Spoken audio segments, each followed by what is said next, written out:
Capítulo 2. Aceptación de mí mismo. Inaceptación de mí mismo. Descripción de la inaceptación de mí mismo. Para poder entender la aceptación de mí mismo vamos a mirar primero la inaceptación de mí mismo, a la que vemos todos los días. Vivir conmigo mismo cuando no me acepto, cuando odio cosas mías, maneras, formas de hablar, de ser y de parecer, es lo mismo que vivir, no en el mismo cuarto sino en el mismo cuerpo, con un enemigo a quien odio, cuyo modo de hablar, de saludar, de sentarse, de reaccionar ante los demás, en una palabra, de ser, no aceptamos y nos molesta. Y es terrible esa sensación de desagrado por lo que hice o dije, es entrar a una reunión y verme menos entre los demás. El que me deje subyugar, supeditar por alguien, hace que me desprecie. El que alguien me contestó mal y yo me agache, mas no por santo ni por humilde sino por falto de valor, hace, obviamente, bajar mi autoestima. Cuando no las cobro me las cobro a mí mismo. Siempre. Si doy más de lo que me dan, me odio por tonto. Me desprecio. Y no sé defender mis derechos, no sé defenderme porque no me quiero. Pero me duele mucho que me la hagan y no tener el valor de responder adecuadamente. Me duele, me lastima, me da rabia contra mí. Es lo que llamamos comúnmente neurasténica, mal humor, mal genio. No es otra cosa. En algo violan mis derechos si no reacciono debidamente. Eso hay detrás de cada mal genio, rabia conmigo mismo. La agresividad, que se produce en mí naturalmente, debo arrojarla de mí, expulsarla, y por lo general, me la trago y se me indigesta. Satisfago plenamente mi agresividad si soy capaz de defenderme yo, cuando respondo con paz y con firmeza a cualquier agravio venga de donde viniere. Siento un fresco apenas comparable en intensidad con la insatisfacción y con la inaceptación de mí mismo que me trae el que no haya sido capaz de defenderme. El problema grave que se me presenta es que la inaceptación de mí mismo actúa contra la base de toda acción en la vida, contra la seguridad de mí mismo. Y como me vuelvo inseguro, no soy capaz de correr el riesgo que exige la creatividad. Si quiero actuar, si necesito realmente actuar, debo ser capaz de correr los riesgos concomitantes a mi toma de decisiones. Eso es lo que hace que la gente que no se acepta tenga serios problemas en la toma de decisiones y, por lo tanto, en la creatividad que es el medio ambiente sano del espíritu. Como sé que no me acepto, no veo mis cosas con alegría cuando hay razones para que esté feliz. Hay como algo en mí que me hace caer en la cuenta de que estoy gozando y de que eso no está bien, que yo no debo gozar. Cuando estoy en un paseo, en una fiesta, en un rico libro, se produce una señal para que hagamos venir nubes negras sobre nuestro mundo interior, que tapan el sol por brillante que esté. Y ese sol adentro de mí, esa serenidad, esa paz interior, junto con el hecho mismo del paseo, la fiesta o el libro, lo nublo porque no me quiero. Como me siento culpable, no merezco gozar. El inconsciente, como un viento fuerte, corre las nubes negras para que me tapen el sol, que no me es condigno. La felicidad no me pertenece y el rechazo apenas viene. Permito que me invada la angustia que luego se transforma en conciencia moral, como nos explica Freud, y así establece el círculo vicioso, más angustia, más conciencia moral, o sea, más sentimiento de culpa que, a su vez, aumenta mi angustia. Mis cosas, todas, debo mirarlas con alegría. Hay en mí alguien que acaricia la vida donde quiera que esté. Acariciar la vida es gozar con la salud, con los amores, con las amistades, es disfrutar, degustar la alegría pequeña y diaria. Es aprender a saborearla como se aprende a paladear un exquisito licor o un manjar delicado. Todas mis cosas, mis momentos, mis amores, mi tiempo, todo lo mío he de mirarlo con alegría. Hay gente que quiere siempre cosas nuevas, buscando en la novedad la felicidad. Dice Lucrecio, ya para ti no hay nada que te agrade de lo que yo puedo inventar y maquinar, las cosas son las mismas siempre. Así para ti, con los años, el cuerpo esté marchito y las articulaciones, desgastadas, languidezcan. Sin embargo, todas las cosas subsisten iguales, todas, así prosigas viviendo hasta vencer los siglos y, más todavía, si nunca vas a morir. Y con esas cosas sencillas, iguales todos los días, debo y, si me quiero, puedo construir mi felicidad, simplemente porque no hay otras. ¿Qué cosas mías no veo con alegría? Hay una larga lista de formas de modos de ser, de características, que no acepto en mí. Mi yo, por supuesto. Pero eso es muy general. Asomémonos por un momento a lo concreto de mí, a mis inaceptaciones de cada parte de mi yo, de cada aspecto de mi mundo. El cuerpo, comencemos por lo más tangible, mi cuerpo. Una gran mayoría de las personas odian su cuerpo, en parte, y a veces, por esa parte hay quien pasa toda su vida inaceptando su nariz, sus orejas, sus ojos, su perfil, sus piernas, simplemente porque no son estándar como modelos occidentales. Hay como una obligación de cumplir los parámetros de la belleza física. Y quien no tenga esa cintura, esas piernas, esa boca, está fuera, y no se perdonará en toda su vida el tener orejas grandes, es decir, mayores que las orejas estándar. Es como si hubiera un modelo perfecto de los ojos, de nariz, de boca, de pelo, guardado en algún museo, como el metro platino, el metal más 38 indeformable, que se guarda en París y que es el modelo de todos los metros del mundo. Todo metro que sea 1 milímetro más largo o más corto está mal, no se acepta. Así como una nariz que tenga 1 centímetro de más o de menos que el modelo, tampoco se acepta. Y el mundo está lleno con gentes con 1 o más centímetros aquí y allá, que por eso no se aceptan. Uno se desagrada correlativamente mucho más por el detalle que encuentra feo en su propio cuerpo, de lo que se agrada por el detalle bello, los ojos, el cabello, que sí se ciñen al modelo. En la práctica psicoanalítica se encuentran con frecuencia mujeres realmente bellas que no aceptan algo de su físico y se sienten feas, porque un solo detalle que se aparte del modelo puede echarnos abajo toda nuestra aceptación de nosotros mismos. Y ni que hablar de los llamados defectos físicos, una cicatriz en la cara, carecer de alguna parte del cuerpo. Como el modelo de belleza es perfecto y no le falta una pierna ni un ojo, ni tiene una cicatriz en la cara, estas particularidades se odian, se detestan por aquel que las lleva y echan abajo, o por lo menos rebajan, su autoestima. Y resulta que no, que eso no es así, que no hay modelo de ninguna especie, guardado en algún Hollywood ni en ninguna otra parte. Resulta que todo hombre es diferente de cualquiera otro, no solo en las huellas digitales sino en todos los detalles de la expresión gestual de su cuerpo y de su psique. Yo debo aceptarme y quererme no a pesar de mi diferencia con el modelo, sino precisamente por mi defecto. Es lo que me tipifica, lo que me hace más yo. La nariz larga era parte integral de Erasmo de Róterdam como la panza lo fue de Napoleón y la baja estatura, tendiente al enanismo, la compartió Bolívar con otros genios. La salud, otra de mis cosas que no veo con alegría es la salud, claro ejemplo de lo poco que degustamos las cosas simples como ella. Cuando tenemos, despreciamos, sentimos después de perder y entonces aquel bien lloramos que se fue para no volver, sintetiza José Eusebio Caro. Realmente, cuando perdemos la salud, la apreciamos y ambicionamos con todas nuestras ansias recuperarla para, una vez conseguida, volvernos a olvidar de que la tenemos. El que está tuberculoso sufre terriblemente, y con razón, por haber perdido su salud. Pero el que tiene sanos sus pulmones no siente una alegría correlativa, ni mucho menos. Mientras está ahí nuestra salud ni nos damos cuenta de que estamos sanos de esa multitud de enfermedades que asedian al hombre. Y cuando recuperamos la salud ni sentimos alegría, al menos no la correspondiente a la tristeza que nos traería la enfermedad, y muy pronto, la nueva salud entra dentro de lo que está como dado por garantizado, que no nos produce placer.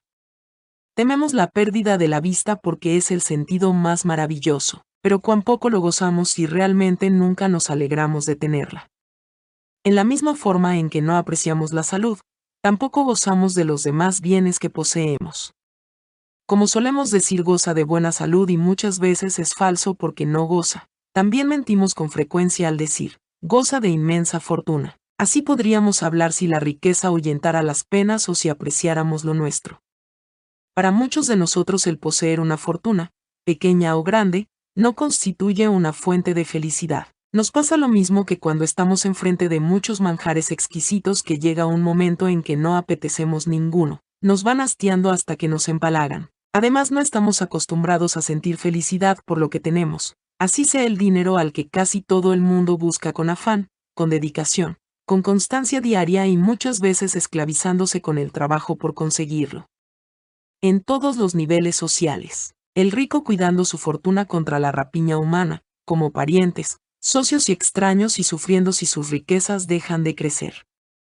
Hay muchos otros dones que poseemos y no gozamos, nuestros amores, por ejemplo, y en este orden de ideas podríamos hablar de nuestra inteligencia, de nuestra memoria, de nuestra sexualidad, de todo lo que constituye mi yo. Cuando me acepto no hay nada en mí que no quiera, traigo en mí lo que para mí pido y miro mis cosas con alegría. Tengo miedo a la soledad. En el análisis de cómo sé que no me acepto hemos examinado un criterio de juzgamiento. No veo mis cosas con alegría. El segundo es tan claro como el anterior. Tengo miedo a la soledad. Obsesivamente huimos de la soledad cuando se presenta. Entonces nos invade el desespero por hacer algo, cualquier cosa, no importa cuál, pero hacer para no pensar. Voy al teléfono a llamar a alguien, para huir de mi rumiar. Si hago alguna cosa de las que deben realizarse en la soledad, como leer, escribir, pintar, no duro 5 minutos. Mi fuga, mi escape de mí, me hace buscar algo afuera, sin cesar, con afán. Alguien con quien pueda yo hablar y que me haga pensar en otras cosas que no sea mi propio yo. Alguien o algo que me saque de mí mismo. ¿Por qué me da miedo estar solo? ¿Por qué huyo de mi realidad interior? Porque esa realidad se vuelve, con demasiada frecuencia, insoportable. Si dentro de mí mismo me encuentro a un enemigo que me juzga, que me humilla y me reprime, que me quiere mal, que no me tiene confianza, que no cree en mí, y que no contento con esto me llena de angustias y de temores, lógicamente no quiero estar con ese enemigo a solas, porque yo sé que si hay otros no me ataca lo mismo, y mi angustia se diluye un poco. Así sucede en las peleas de parejas, hay tregua durante las visitas. Es muy triste temerle a la soledad porque solo en ella puedo reflexionarme, y, por ende, es la única manera de salir de la angustia. Es un círculo vicioso.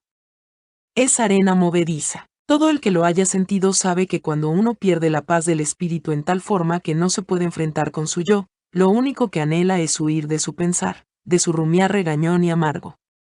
Hay gente que cree poder huir de su angustia tomando unas vacaciones en una finca o en una playa solitaria. Para allá se van con una maleta de ropa y 2 de angustia. Y si allá desean huir no hay a dónde. Allá no hay teléfono para llamar a alguien, ni está la secretaria, ni el socio. Nadie, sino la naturaleza, el mar, afuera, y, al otro lado, mi yo con mi odio a mí mismo y mi angustia. Ese es el miedo a la soledad, que es más terrible mientras menos me quiero. Otro aspecto digno de ser considerado dentro de este estudio sobre el miedo a la soledad es que ella constituye la única condición previa de todo tipo de creación filosófica, literaria, artística o científica. Todo lo que sea crear requiere la soledad, y el miedo a la soledad nos hace perder todas esas posibilidades de realizarnos como seres humanos.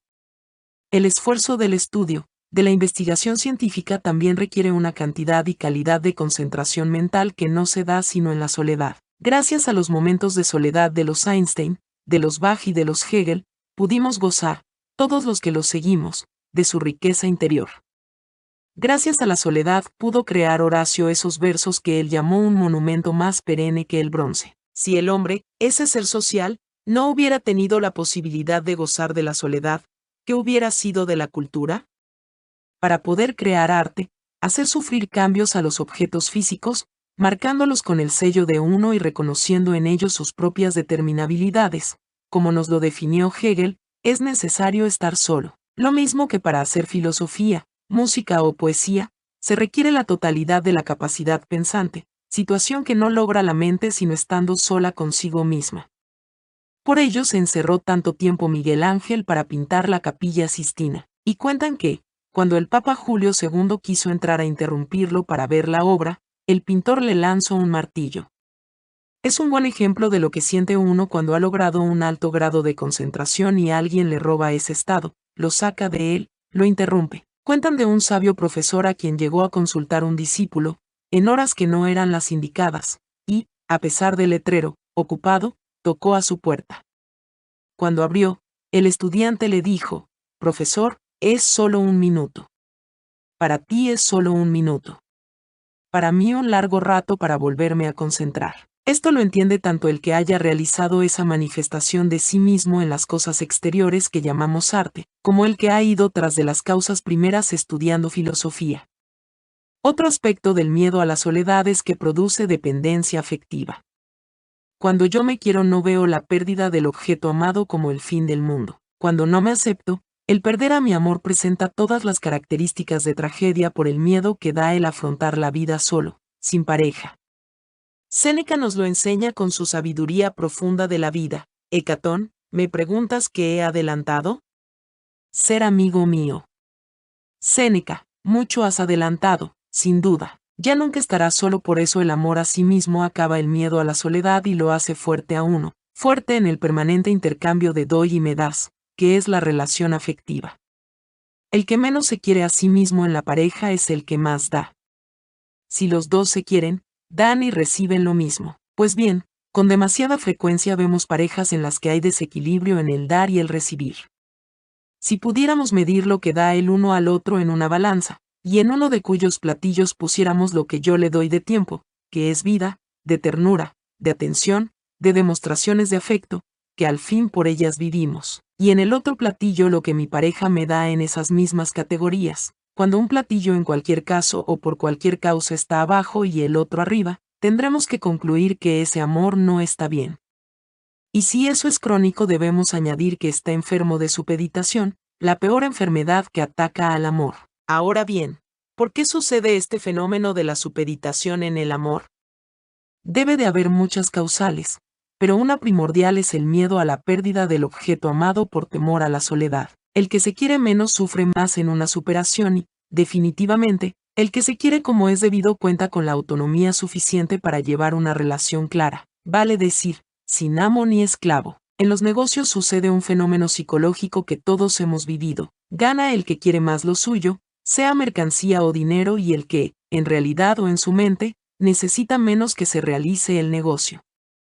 Cuando a alguien le urge vender su reloj por hambre, cualquier precio le sirve. El que muestre ganas, apetencia o aún deseo, va perdiendo en el negocio. Y en este negocio del amor, perdón, poetas, sucede algo similar. El que más miedo tiene a la soledad, a perder al otro, paga más caro, aporta más, da más. Permito que me invada la angustia. El tercer criterio para saber si no me acepto es que dejo entrar la angustia a mi mundo interior.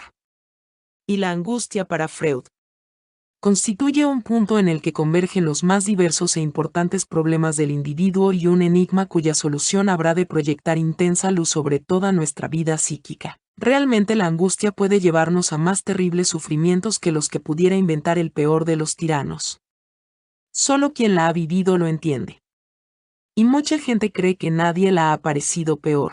No es necesario definir la angustia porque todos hemos experimentado, aunque solo sea una vez en la vida, esta sensación, o, dicho con mayor exactitud, este estado afectivo. Es obvio que existe la angustia real, no neurótica, la que sufro cuando sé que me vino algún mal, o presiento que me vendrá, cuando vislumbro cualquier peligro exterior, la que me acomete cuando veo que voy a perder el empleo o cuando me espera un público de 20 personas, es decir, de 40 ojos que van a mirar, con permiso, mi rostro y mi cuerpo durante una hora, o así sea un minuto, y van a juzgar mi mundo interior por las cosas que diga. Y para todos es claro, también, que existe la angustia interior causada por el prisma a través del cual veo negras todas las cosas de la cotidianidad. Una angustia que no tiene relación con la magnitud real de las causales. Una angustia nacida de adentro, no de afuera, más subjetiva que objetiva. Una angustia endógena, es decir, nacida en mí mismo.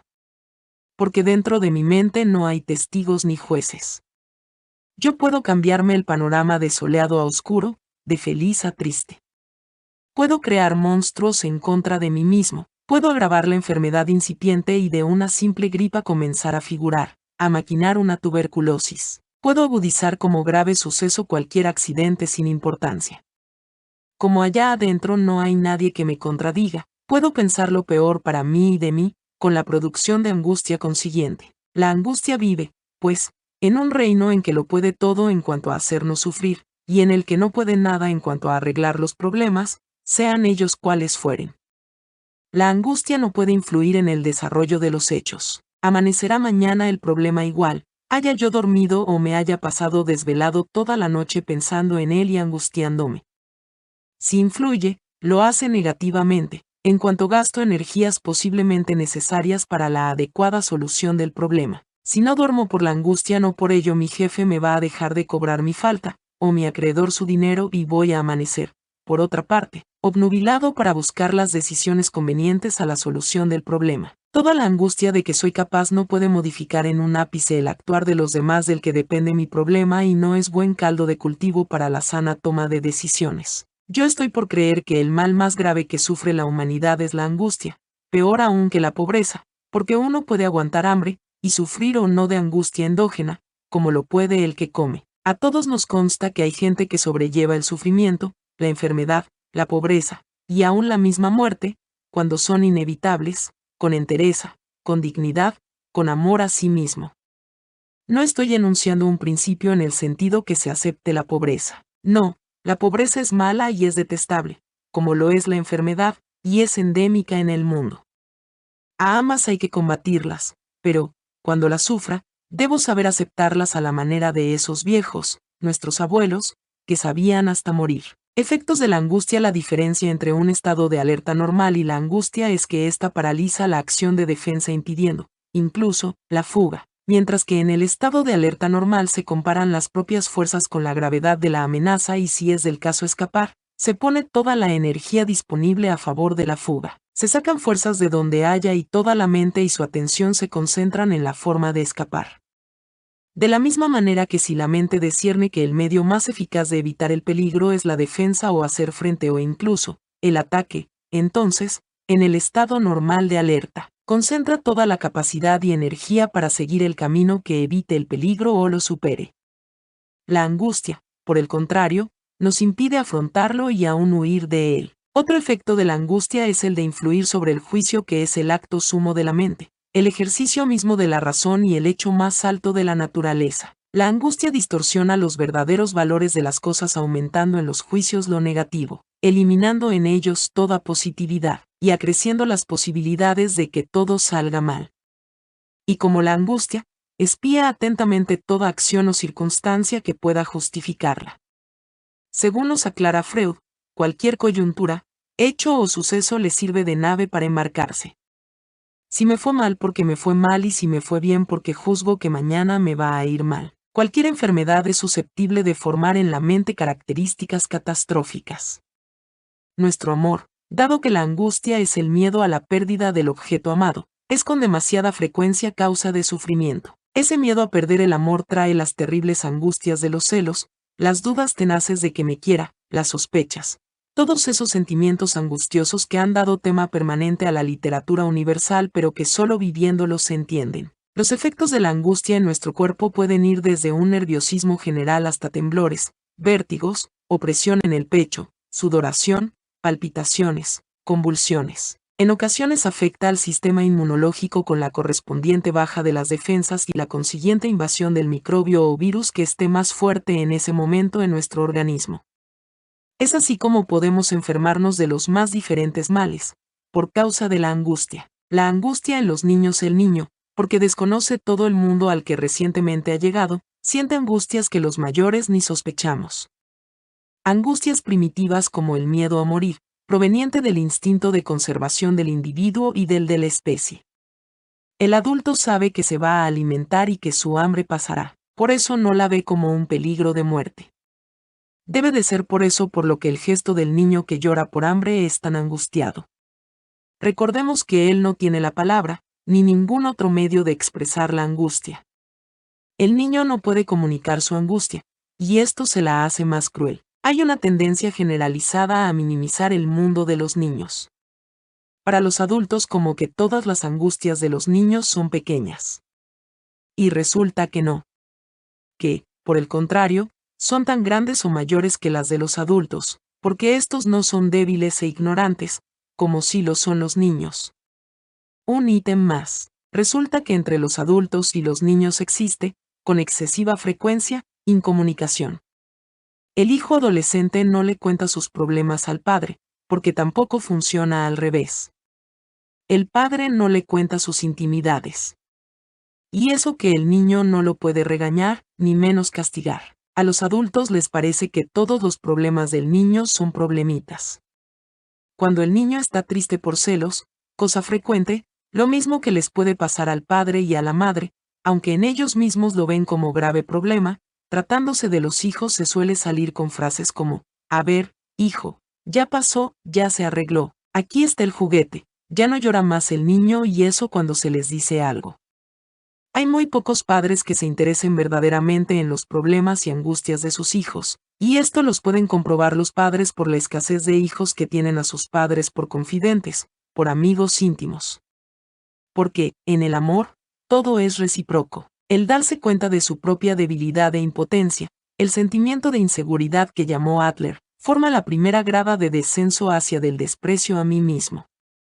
Allí comenzamos a entender nuestra inaceptación de nosotros mismos. Al verbo sentimiento de culpa parece lógico pensar que la angustia nace del deseo de herirme al que me lleva mi sentimiento de culpa, mi conciencia moral. Para Freud, por el contrario, la conciencia moral nace de la angustia, si bien al principio la conciencia moral, más exactamente, la angustia, convertida después en conciencia moral, es la causa de la renuncia a los instintos. Posteriormente, en cambio, esta situación se invierte. Toda renuncia instintual se convierte entonces en una fuente dinámica de angustia y luego de conciencia moral. Toda nueva renuncia a la satisfacción aumenta su severidad y su intolerancia. La conciencia moral es la consecuencia de la renuncia instintual, o bien la renuncia instintual, que nos ha sido impuesta desde afuera, crea la conciencia moral, que a su vez, exige nuevas renuncias instintuales. 6. Lo que llama Freud conciencia moral es un concepto enteramente distinto del de conciencia y del de moral que sustentan las religiones. Es una construcción del hombre contra sí mismo, proveniente del sentimiento de culpa. Y según Séneca, nadie puede ser castigado más gravemente que quien está entregado al sentimiento de culpa.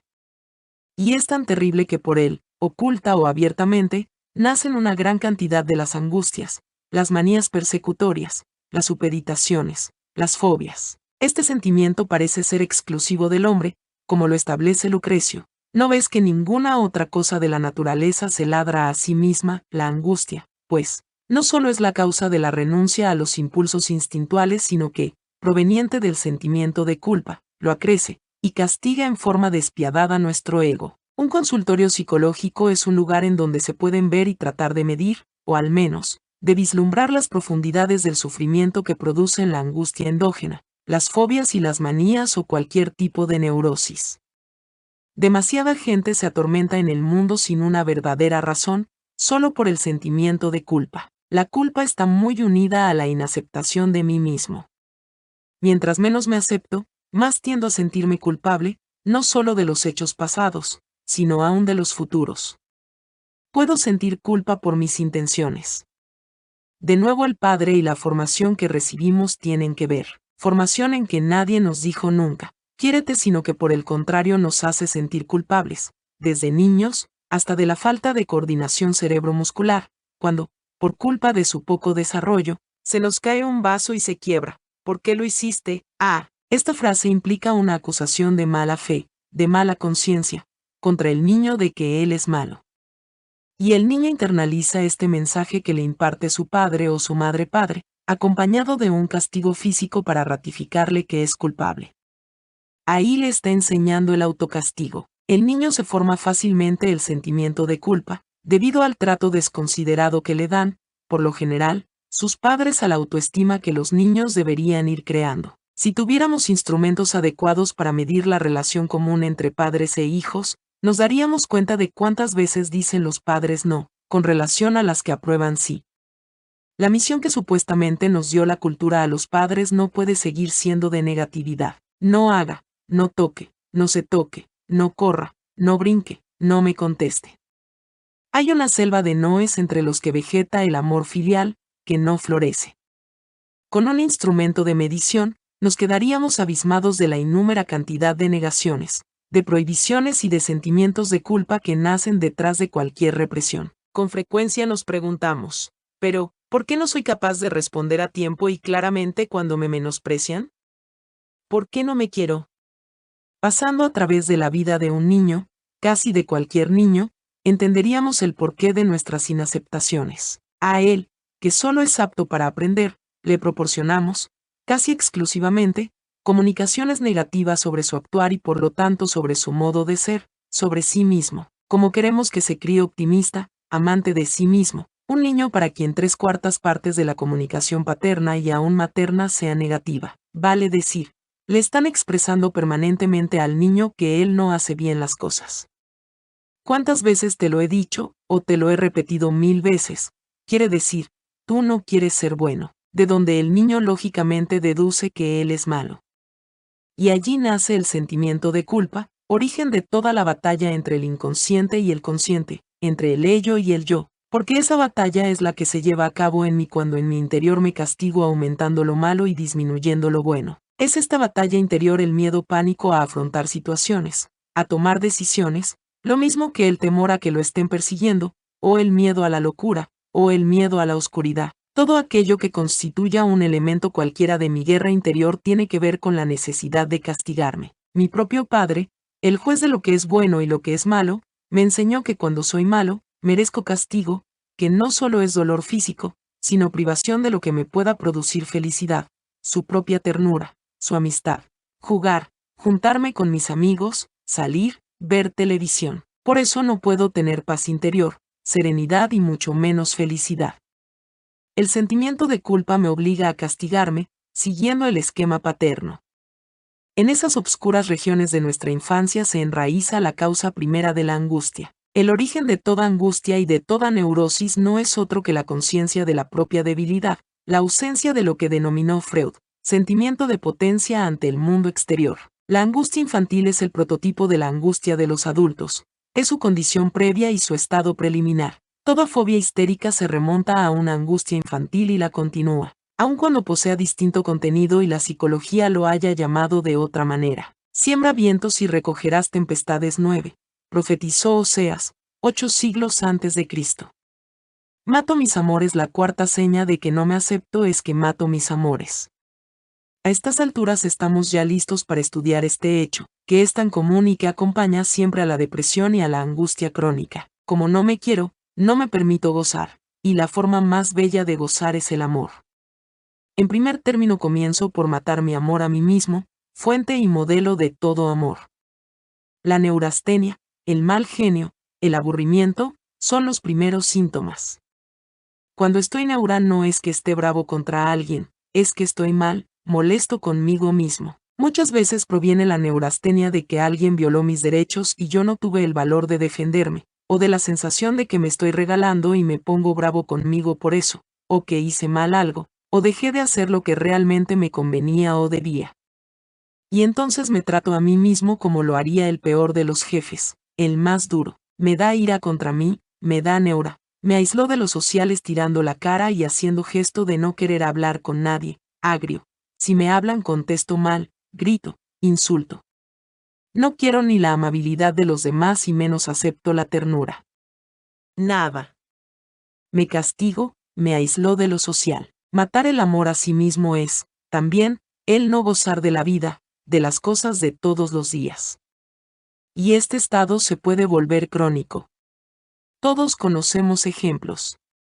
Al matar el amor a mí mismo no gozo la vida, de las cosas de todos los días, de lo simple. Voy matando todas las fuentes de la felicidad una a una, mi pareja, mis hijos, mis amigos, es decir, toda mi afectividad con la que se va también mi sexualidad, que a ella anda siempre amarrada.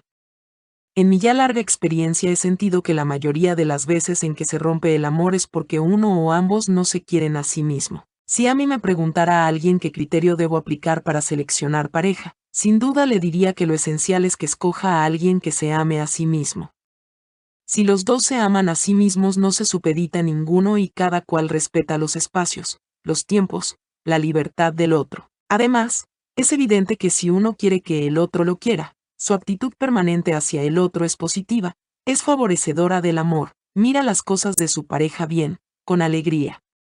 Los hijos, que a la larga reciben casi siempre el agua sucia, pagan caro el hecho de que yo no me quiera, cuando podría ser tan bella, tan fragante, tan vitalizadora una buena relación con los hijos, que dejen de ser los que reciben la ira que traigo de mi oficina y de padecer en carne propia las consecuencias del desamor de la pareja. También ellos reciben la descarga de nuestra neurosis aumentada a veces por el sadomasoquismo al que incita la relación de supeditación total de los hijos que, injustamente, salvajemente, nos ofrece la sociedad a los padres. Porque otra víctima de la inaceptación de mí mismo, cuyo amor mato cuando no me quiero, son los hijos. No deseo que me quieran ni su ternura la veo como melindres, niñerías. Simplemente por el hecho de que no resisto el cariño, el amor hacia mí. No merezco ser amado. Más de uno debe de haber sentido con los hijos y los parientes, y hasta con los amigos, en su propio cumpleaños o en cualquier fiesta hecha para uno, embarazo, timidez, rechazo, aun cuando abre los regalos. Pues bien, esa sensación es la muestra externa, comprobable, de que, cuando no me quiero, no resisto que me quieran. Muy por el contrario, cuando quiero que me quieran gozo con todas las manifestaciones que me hacen de amor, provengan de donde provinieren, aunque me regocijo más con las de los más cercanos, la pareja, los hijos, la familia, los amigos íntimos. Hay quien se queja de que sus hijos, o su pareja, no son cariñosos con él, no le dan afecto, no le agradecen lo que les da, son fríos en la relación. La razón es clara, nunca les enseñó a sus hijos a ser afectuosos con él, nunca se los pidió, y muchas veces se los impidió. Ahora, si de los hijos se trata, es bueno poner en claro que ellos no nos deben agradecimiento alguno por el pan y el techo o el vestido. Ese es un contrato entre dos personas, padre e hijo, redactado y firmado solamente por el primero, que consiste en que el padre lo sustenta y el hijo se desarrolla. No nos olvidamos que el hijo nunca pidió venir a este mundo. Si el niño crece en la edad y en el desarrollo, ya cumple su parte y a nadie se le ocurre exigir a los padres que muestren gratitud a sus hijos por crecer. Es un trato que deja a ambos en condición de quererse o no quererse, y como el niño es el que está aprendiendo, yo debo enseñarle a que me quiera, amándolo. No hay otra forma. De todos modos, en los casos en que se quieren los hijos, en que se ha desarrollado el amor de amistad entre ambos, los procesos depresivos del desamor a mí mismo cortan fácilmente esa flor. Cuando hay amor entre el hijo y los padres, todo es luz. La relación, para ambos, es fuente permanente de felicidad. Cuando digo que mato mis amores, quiero decir todos. A medida que muere mi amor a mí mismo, voy acabando con mis amigos, esos amores de fin inhibido que llamó Freud, en una u otra manera, porque ellos me quieren y yo no resisto que me quieran. Y cuando ellos sienten que ya no les doy el cariño que merecen, entonces, simplemente, me dejan, porque, afortunadamente, en la amistad no hay matrimonio. 2.2 Que debo aceptar en mí mismo, podríamos decir que todo. Pero, ¿qué es ese todo? Revisemos, sin alardear de ser exhaustivos, pero tratando de serlo, los conceptos que representan partes o aspectos de mi ser que yo debo aceptar. Mi historia Jacques Lacan, al explicarnos cuál había sido el progreso realizado por Freud, su descubrimiento, nos afirma, para Freud el interés, la esencia, el fundamento, la dimensión propia del psicoanálisis es la reintegración por parte del sujeto de su propia historia hasta sus últimos límites sensibles, es decir, hasta una dimensión que supera ampliamente los límites individuales. Porque el yo que soy hoy, es el resultado de lo que he sido durante toda mi vida. Así como un país no es hoy lo que es por gracia de la nada, sino que lo que hoy aparece es el resultado de muchas guerras, de muchos momentos alegres y tristes, de luchas, de triunfos y derrotas. Por eso debo conocer y querer mi historia, lo que he sido y lo que he hecho, bueno o malo. Debo reflexionarme sobre ella para poder aprender a vivir. Lo que hoy considero bueno de otras épocas en cuanto se refiere a mi actuar, si hoy veo que lo he perdido, debo tratar de recuperarlo. Lo que veo malo en mi actuar durante mi historia, debo evitarlo para mi presente y mi futuro. Y cuando veo algo en mi historia, que por mi edad o falta de conocimiento juzgué como malo en mi actuar, hoy, con más experiencia y conocimiento, al analizarlo, lo entiendo. Veo que cuando lo hice no tenía los datos suficientes, porque uno siempre es muy inteligente después. En el momento mismo en que actúo lo hago así porque los elementos de juzgamiento que poseo me indican esa decisión. Al día siguiente o después veo mi actuar y lo critico acremente. Qué bruto, qué estúpido, como si me pusiera disgustado con mi computador porque no lo alimenté con los datos necesarios y no me resolvió el problema. A la máquina no la incriminamos, pero a nosotros sí. Los académicos de la lengua española tuvieron gran acierto al llamar pretérito pluscuamperfecto, es decir, más que perfecto, a la forma hubiere o hubiese. Si yo hubiera hecho tal cosa o si no hubiera dicho tal otra. Estamos suponiendo una acción más que perfecta porque en ese momento en que actué no tenía los elementos de juicio que poseo hoy. Con ese pretérito pluscuamperfecto construimos nuestra historia. Es un momento de deseos fallidos, de inaceptación de ilusiones frustradas. Si yo hubiera sido, si me hubieran dado, si no hubiera dicho. Y resulta que mi historia es mi yo, como la historia de Colombia es Colombia. Mi yo no son estas manos ni esta cara, como Colombia no es 3 cordilleras y unos llanos. Tiene razón, entonces, Lacan en considerar que el individuo debe reintegrar su propia historia hasta los últimos límites sensibles, hasta lo social, o como él aclara, hasta una dimensión que supere ampliamente los límites individuales. Vale decir, reintegrar su propia historia hasta lo relacional, porque nuestra historia está hecha de relaciones. Es totalmente social. Mi historia viene siendo mi relación conmigo mismo, mi relación con mi padre, con mi madre, con mis amigos, mis hermanos, porque, ¿qué más puede ser mi historia? Por eso, Lacan aclara que reintegrar uno su propia historia debe superar ampliamente los propios límites individuales. No hay un problema conmigo mismo. Hay un problema social. Suelo encuevarme en mí mismo, pero todo hecho en mi vida es primordialmente social, hasta la relación conmigo mismo. El psicoanálisis consiste en convertir en social mi hecho interior, individual, particular. Al comunicarlo a otro ser humano, no involucrado en mi vida, convierto en objetivo lo subjetivo, en social lo individual, y así hago consciente, racional, lo inconsciente, irracional. Y en cualquier método que se adopte, o teoría que se siga, lo importante para arreglar un problema de angustia o minusvaloración es contar la propia verdad del sujeto. Y para seguir el símil con la historia de nuestro país, la verdad de Colombia está en su historia, que interpreta las causas de los hechos, y no se contenta con relatarlos. En la misma forma, para encontrar mi verdad no puedo echar mano solamente de los hechos. Es necesario encontrar qué los causó. Leamos a Lacan. Insisto en el hecho de que Freud avanza en una investigación que no está marcada con el mismo estilo de las otras investigaciones científicas. Su campo es la verdad de sujeto. La investigación de la verdad del sujeto no puede reducirse, enteramente, a la investigación objetiva e incluso, objetivamente, al método científico habitual. Se trata de la relación de la verdad del sujeto como dimensión propia, que ha de ser aislada en su originalidad con relación a la noción misma de realidad. Esta dimensión propia que es mi verdad, debe ser aislada en su originalidad, vale decir, debe ser vista como sucedió en la realidad, aisladamente de lo que yo creí que sucedía. Es confrontar los hechos como sucedieron en su principio mismo, en su originalidad, con la misma realidad como la percibo hoy, después de los años, con experiencia y conocimientos acumulados. Yo construyo la imagen de mí mismo basado en esos retazos de mi realidad que voy uniendo en mi memoria. Y cada pedazo de mi realidad viene interpretado por mí de acuerdo a la coyuntura histórica que estaba viviendo en ese momento. Si, por ejemplo, a mí me sucedió algo a los 8 años que traumatizó mi mundo interior, esa experiencia la guardo, la archivo como la viví.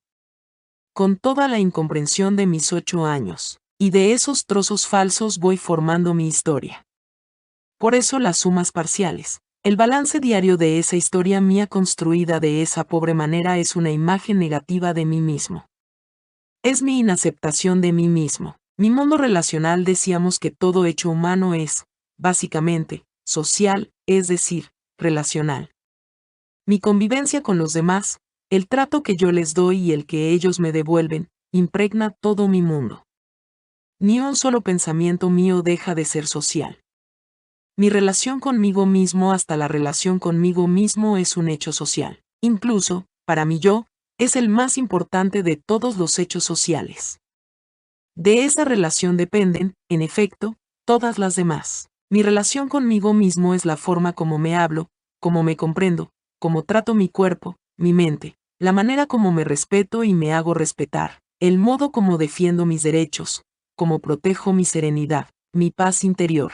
El cultivo que brindo a mi intelectualidad y a mi formación artística, el descanso, el gusto, el placer, la recreación que me doy. El no aceptar mi relación conmigo mismo implica, desde luego, no ser mi amigo, es decir, no charlar conmigo sino gruñirme, huir de estar conmigo a solas, no entenderme y ni siquiera tratar de analizarme, no vivir conscientemente mi cuerpo, ni con mi cuerpo ni en mi cuerpo, no gozar el prodigio de mi mente, no tenerme ni exigir respeto, no vivir vigilante para evitar que violen mis derechos en todos los campos, no cuidar mi serenidad, mi paz interior, no cultivarme intelectualmente, no conocer ni gozar del arte.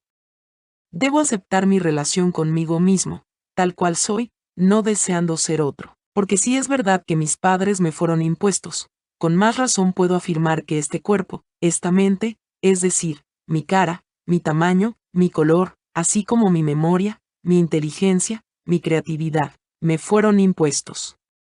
Así como no me puse nombre, yo no escogí nariz, ni ojos, ni boca. Yo no seleccioné para mí esta voz que tengo, esta imaginación. Por eso me cuesta tanto aceptarme, y por lo tanto, tener una sana comunicación conmigo. En ese negocio injusto que nos hace la vida todo debemos recibirlo con beneficio de inventario, como nos viene. Todo el punto está en que lo inevitable heredado yo lo acepte o no lo acepte. Aún los defectos físicos congénitos, todo lo que constituya mi propia yoidad. Si he de vivir con esos defectos, con esas características que no acepto, es mejor hacer las paces con mi compañero obligado de todo este viaje. Dure lo que dure, tendré que vivir con este rostro.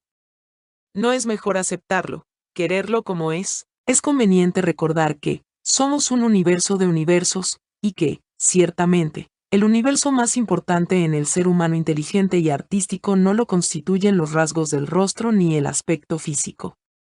Comprendemos lo absurdo de juzgar todos mis universos como sin valor por el solo hecho de que tenga algo en mi cara que no acepte. Cuando tengo una amiga que no se acepta algo de su rostro, para mí ese defecto no obsta para quererla, y la quiero así como es. Hemos hablado de gozar de una bella relación con el cuerpo. Asimismo, podríamos hablar de todo lo demás que forma mi persona, mi inteligencia, mi memoria, mi modo de pensar, mi inclinación, con la que no porfío, que decía Garcilaso. Para resumir, debo admitir mi relación conmigo mismo como acepto mi relación con mi mejor amigo. Mi relación con mi padre debo aceptar a mi padre. No tengo otro, y dependo de él y de él no me puedo divorciar. Por simple diferencia de edades, es casi imposible que yo cambie a mi padre. Además, porque es él quien me ha impuesto sus criterios, y no es probable que vaya a aceptar los míos. Si me da cariño, estupendo. Si no me lo da, ¿qué le puedo hacer? Si ya he puesto todo lo que puedo de mi parte para hacerle cambiar su relación hacia mí, ¿por qué me amargo? En último extremo, si él no nos quiere, lo único que realmente necesitamos del Padre es su espermatozoide, que ya nos lo dio. Y no nos lo puede quitar. Todo cuanto él nos dé de amor está bien, por supuesto, y es aconsejable siempre recibir el amor de donde viniere y mucho más si viene de quien constituyó el todo, lo que es ley y norma para mí en mi infancia. Que me ame el Padre, el dueño de vida y hacienda cuando yo era niño, y, a veces, aún de grande, es, además de agradable y altamente apetecible, benéfico por cualquier aspecto de nuestra salud mental y de nuestra felicidad por donde se mire. Pero ese hecho no depende de nosotros sino en cuanto podamos retornar al Padre el amor que Él nos dé. Más claramente, en la relación hijo-padre o padre-hijo, el que tiene la obligación de querer primero es el Padre. De cómo me quiera mi Padre depende el que yo lo quiera, y no viceversa.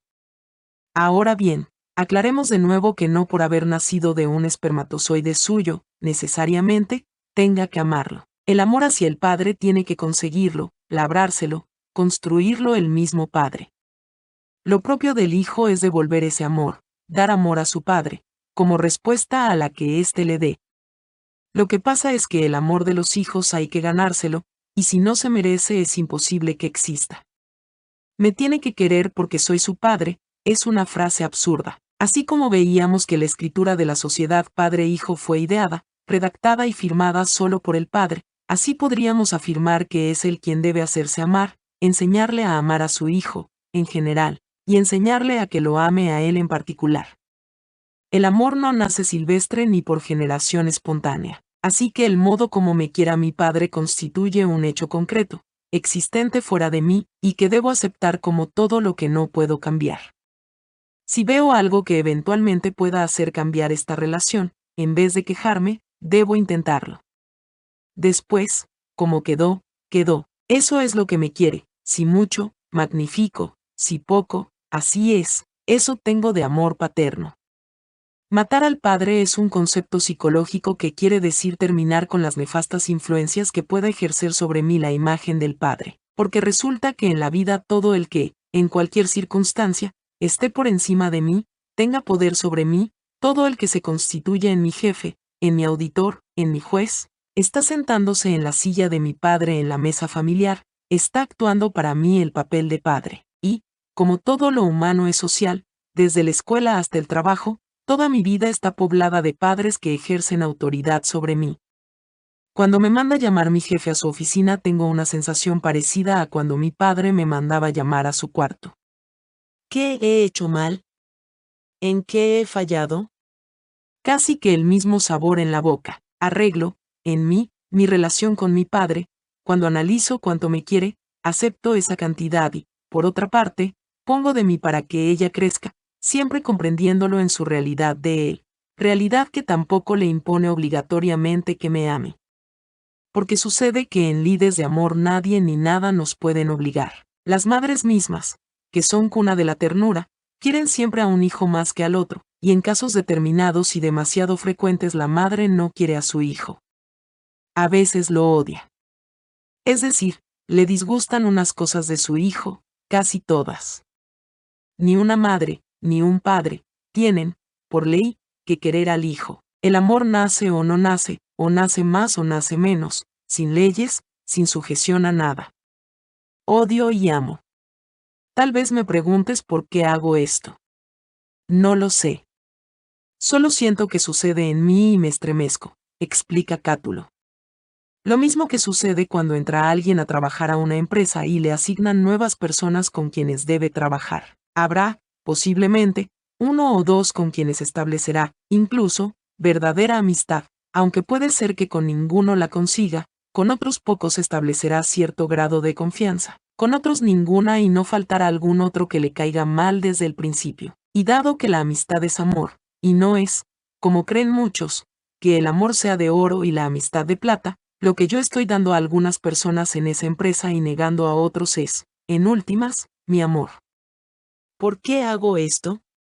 Realmente no lo sé. ¿Por qué aún con los hijos quiero a unos más y a otros menos y a alguno hasta puedo no quererlo? No obedece el dar mi amor, el repartir mi amistad, a criterios preconcebidos. Es mi yo, es mi libertad soberana, es el acto primigenio de la santa libertad. Por eso podemos entender que la libertad para amar no se limita por el hecho de ser padre, ni de ser madre. No sería justo con los padres, ni con los hijos, quererlos por obligación social. El hecho mismo de poder escoger, preferir, por encima de cualquier norma, de cualquier regla, no solo cuando me lo permite mi razón, o cualquier construcción social, el poder escoger, incluso contra mi razón, contra la norma, es lo que me diferencia de la máquina. Ella no puede escoger nada sino seguir el programa que se le introduzca. El amor se asume con el arbitrio del alma, no se impone, afirma Publio Ciro. Y más adelante, el amor no se puede arrancar, siempre puede resbalar. El hijo asume con su libre albedrío el amor a su padre, el que realmente se merezca. Porque él fue primero que yo, y no puede esperar amor si no me lo ha dado. Además, si no me enseña a amarlo, amándome, es mejor que se olvide de mi amor. En esto consiste la norma de todo amor sano, en que doy y me dan. Lo otro es un amor supeditado, que es una contradicción en los términos. Y ese amor supeditado al padre se da silvestre. Es el que hace transferencia al jefe, por el mi jefe me domina, por el termino aceptando los planteamientos de quien me mande, así no se asemejen a los míos. Ese amor de supeditación al padre es el que tengo que acabar. Está bien, en el pasado me hizo daño. Pues que de ahora en adelante no se atraviese más en mis actos, en mi toma de decisiones. Esto es matar al padre en mí, terminar su influencia nefasta. Debo aceptar a mi madre, lo dicho para el padre valga para la madre. Con la adición de que la madre es la ternura, o mejor, ternura se le dice al amor de la madre al hijo. Claro está que es válido aquí también el hecho de que ni haber aportado un óvulo ni el haber albergado en su cuerpo al hijo determina necesariamente que lo quiera, que lo tenga que querer. Aquí sí que se ha mitificado el amor. Desde pequeños oímos dichos como, amor de madre, que lo demás es hambre aceptamos, generalmente, el preconcepto de que toda madre tiene que amar a su hijo. Pues no. No necesariamente. Y en más de una ocasión llevan a consulta psicológica al niño con problemas que provienen de la falta o la escasez de amor materno. Amor que el niño necesita tanto como la leche de su madre, y más aún, ya que su cuerpo puede alimentarse con leche de nodriza o de vaca, no así su mundo psíquico. De ahí viene la necesidad de atención, porque la única medida que tiene el niño del amor de su madre es la atención. Mientras le presta atención lo está queriendo. Recordemos que el niño no tiene la noción de la permanencia de las cosas ni de la permanencia del amor. El juego del for da, que nos explicó Freud, prueba este acertó. Es el juego que todas las madres realizan con su hijo, consistente en esconderse del niño detrás de algún objeto y volver a aparecer. Cuando desaparece la madre, el niño se pone serio, desconcertado. Al aparecer se llena de felicidad y se sonríe, o aún se ríe. El niño no tiene la experiencia de que va a volver, y por eso se angustia. Y es largo el periodo de comprensión del hecho. Más tarde, ya no se angustia, sigue riéndose, ya es capaz de irlo tomando a juego, a medida que va adquiriendo la experiencia de que su madre vuelve. El niño requiere la atención de la madre. Según él, ojalá permanente. Necesita la constatación continua de su amor, que es lo único que tiene en este mundo. Al menos así lo ve él. Desafortunadamente el amor de la madre al hijo no viene puro como un arroyo cristalino. A ese arroyo han desembocado muchas aguas, no siempre limpias. A veces, el desamor de sí misma, o el de su esposo, o antes, el hecho de que no la quisieron ni le dieron ternura a la misma madre durante su infancia, el ser hija deseada o no deseada, en fin. Varias otras posibles aguas negras caídas al río de la madre pueden enturbiar su amor hacia el hijo. Si a esto añadimos la libertad en el amor, que no puede tener excepciones, veremos que es posible algo que parece, a primera vista, herético, que la madre puede no querer al hijo. Cuando el psicólogo, después de serio estudio, se lo comunica a la madre, ésta lo niega y se aíra, como acusada injustamente de terrible crimen. Lo que yo quiero dejar en claro es que ese fenómeno del no amor de la madre al hijo, sí se da, y que no es ningún crimen. Por lo que queda dicho, se ve que es algo completamente natural. Y he pintado más el desamor de la madre porque es lo que hay que aceptar, cuando se presente, ya que aceptar ese amor siempre deseado por el hijo es muy fácil. El que mi madre no me quiera como yo desearla, más aún, ambicionarlo, lo mismo que el amor del padre, es un hecho concreto que, en cuanto no proviene de mí, debo aceptar. Y el amor que la madre le dé al niño, o le deje de dar, no depende en absoluto del niño. Él está siempre dispuesto a aceptarlo. El niño no tiene ni siquiera las trabas que tenemos los adultos para dejarnos amar, los sentimientos de culpa que nos hacen despreciarnos y matar nuestros amores. El niño no alberga sentimiento alguno de culpa. No tiene de qué. Está guiado por sus instintos de conservación de la especie y de conservación del individuo, de los que es hijo eros, el amor. No puede sino aceptar todo el amor que su madre le brinde.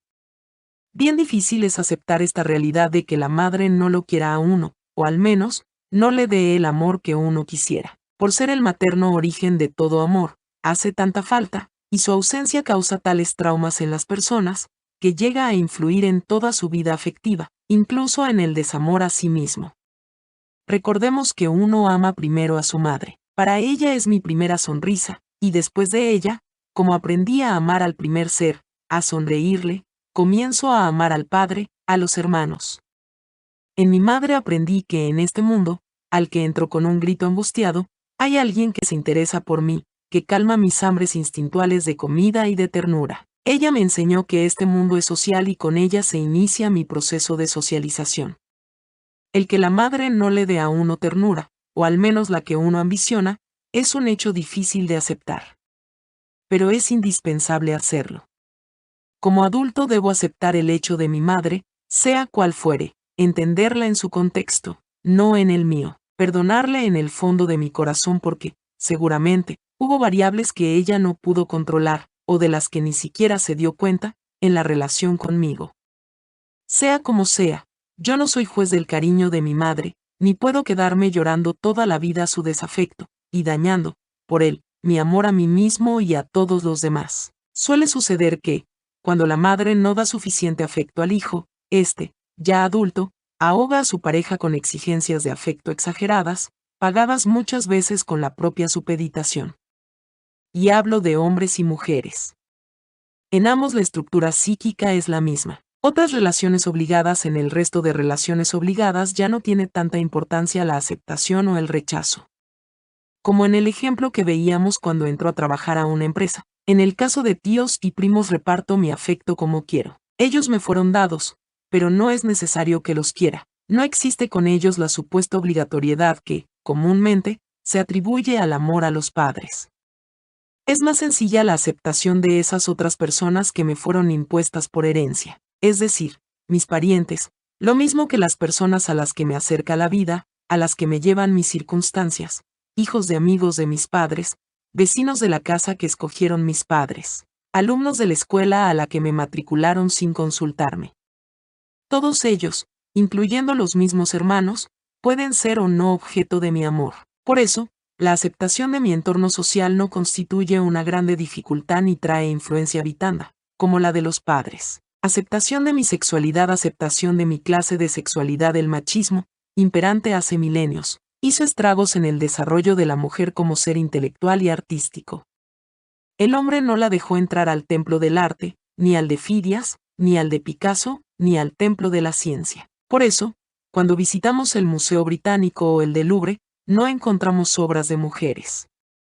Y si vamos a la Biblioteca del Congreso, en Washington, podemos constatar que el número de obras escritas por mujeres es exiguo. La mujer se apropió, tal vez por compensación, de la belleza, de todo lo tenue y lo sutil, de los colores, del perfume, de las flores, de la seda, del uso de las piedras preciosas, del poder arreglar su cuerpo, tocar su peinado, pintarse y adornarse. Además, se hizo dueña de la ternura, del poder llorar. Y los Praxiteles de ayer y de hoy, y los Homeros, y los Beethoven la volvieron piedra, versos y música. Vivimos en tal forma que ninguno puede ejercer el papel del otro sexo. Juana de Arco y Madame Curie son dos palmas en el inmenso bosque de pinos de los guerreros y de los sabios, así como Safo fue una hermosa flor en el ingente bosque de la palabra escrita que cultivaron los griegos. Los papeles se dividieron en todo.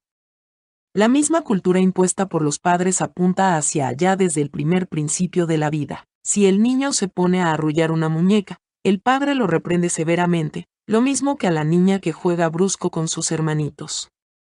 Nos criaron en el convencimiento de que solo puede uno ser hombre o mujer, o del tercer sexo. No había sino esos tres moldes. Así nacimos y crecimos, en una cultura que ignora totalmente el hecho de que todos, por machistas o feministas que seamos, tenemos, en la composición de nuestra personalidad, una fórmula con un porcentaje de masculinidad y otro de feminidad. Lacan nos lo explica. Hay un lugar femenino, un tipo de relación femenina con el mundo, que puede ser adoptada por un hombre, con las señas anatómicas de un hombre, como por una mujer, es decir, con las señas anatómicas de una mujer. En cada hombre hay una mujer y en cada mujer un hombre. Para nosotros la diferencia entre un hombre y una mujer no pasa por los signos sociales, ni por los signos anatómicos. Lo que ocurre es que una mujer, toda femenina y vestida de mujer, con toda la voz aguda y los atributos naturales de mujer que la anatomía le da, puede estar en una posición, en una actitud puramente masculina. Esta perspectiva cambia el contenido de los conceptos tradicionales sobre la existencia exclusiva de los dos sexos, como entidades puras, incontaminadas cada una de la otra. Y nos enseñaron a ver toda mezcla de los sexos como indigna del ser humano, e identificada con la homosexualidad, a la que se denomina tercer sexo. Lo que no se puede admitir por nadie en este mundo machista es que el macho tome caracteres, actitudes femeninas. Es decir, Todo el que no se declare homosexual tiene que ser macho puro, o puro macho. Freud nos ilustra el tercer sentido, sociológico, que atribuimos a los términos masculino y femenino, se basa en la observación de los individuos masculinos y femeninos existentes en la realidad. Tal observación nos demuestra que ni desde el punto de vista psicológico, ni desde el biológico, es posible hallar entre los hombres la pura masculinidad o la pura feminidad. Todo ser humano presenta, en efecto, una mezcla de sus caracteres sexuales biológicos, con caracteres biológicos del sexo contrario, así como de actividad, primer sentido de masculinidad y feminidad. Y lo mismo en cuanto estos caracteres psíquicos dependen de los biológicos que en cuanto son independientes de ellos. Yo debo saber qué caracteres psíquicos, y cuáles biológicos, contiene mi fórmula, y, sea cual se sea, aceptarla plenamente. Hay personas a las que el padre, la sociedad, les han hecho negarse rasgos reales, del otro sexo, existentes en sí, y por lo que yo sé, no les va nada bien a quienes les toca sufrir la duplicidad de una vida en la que tienen que ser de una forma para agradar a su padre y a la sociedad y vivir necesariamente otro mundo vivencial que es su propia realidad, su inclinación. Tampoco, ni con terapia alguna, se cambian los rasgos de masculinidad o feminidad que conlleva nuestra realidad biológica y psicológica. Y esto, como mi físico, debo aceptarlo, no aparentar que carecemos de una característica que nos hicieron despreciar, tener, alejar de nosotros, pero que, no por esto, se convierte en menos nuestra, ni deja de construir nuestra realidad, esto que somos. Aceptar la cantidad de sexualidad. La sexualidad, así como la altura, nos viene dada a todos en diversas porciones. Y en la misma forma en que hay adultos que miden más de 2 metros, y los hay de 1,5 metros, así hay gente superdotada sexualmente y personas infradotadas, pues la cantidad que tengo es la mía, como mi altura es algo que me hace yo. La persona superdotada sexualmente, y que pertenezca al sexo femenino, obtiene, de los psicólogos, hombres casi todos, el calificativo peyorativo de ninfómanas. Ninfas, en Grecia eran las deidades de las aguas, los bosques y las selvas, y no tenían connotación negativa. Y, como es de ley en el mundo machista que ha bautizado todas las cosas, no hay nombre para el macho superdotado, es decir, no hay ninfómanos, como tampoco decimos puto. Aceptamos la sexualidad que tenemos porque, por más fuerza que hagamos no creceremos, ni en altura ni en sexualidad. Ni tampoco decreceremos. Claro está que, si no se ejercita, el sistema sexual no crece, no se desarrolla, en la misma forma que cuando un niño no ejercita su cuerpo, su sistema de locomoción, afecta su crecimiento. Entonces, la sexualidad que tengamos, gocémosla, ya que es una importante fuente de felicidad, junto con la sabiduría y el arte y, para muchos, casi la única. Lo que suele suceder es que matamos nuestra sexualidad cuando matamos nuestros amores. Como es ella la que más placer nos da, desaparece en cuanto hace presencia en mi mente el sentimiento de culpa, y me invade la angustia. Cuando hay un cortocircuito en nuestro sistema nervioso, el primer bombillo que palidece, o se apaga, es la sexualidad. Es característica de la angustia continuada matarla, o disminuirla. Y, como es posible que alguna persona haya vivido toda su vida con angustias, nos es lícito pensar que hay individuos que no conocen, en absoluto, el tamaño de su propia sexualidad y, por lo tanto, mal pueden aceptarla. Muchas gracias por llegar hasta el final del video. Si te ha gustado, comparte con algún conocido que consideres podría serle de ayuda a este contenido. No te olvides de suscribirte, activar la campanita y darle like. Muchas gracias, hasta la próxima.